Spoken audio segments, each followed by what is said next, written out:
en la cruz, derramaste tu sangre para mi salvación, sangre preciosa y pura de nuestro Redentor, para limpiar el alma del pobre pecador, para limpiar el alma del pobre pecador.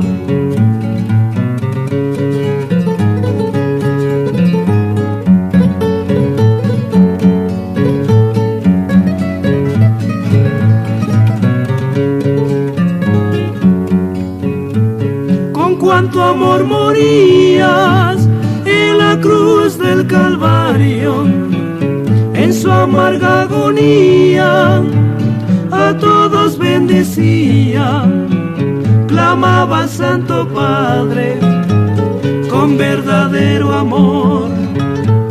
Perdona, Padre mío, al hombre pecador.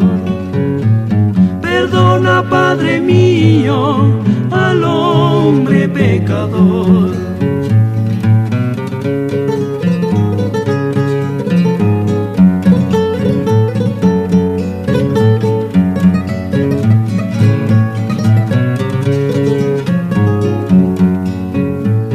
Cristo nos ha enseñado a sufrir con paciencia, llevando toda prueba con sumisa obediencia.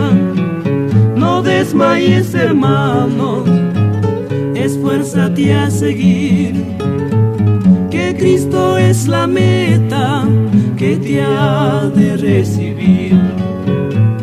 No desmayes, hermano, esfuérzate a seguir, que Cristo es la meta que te ha de recibir.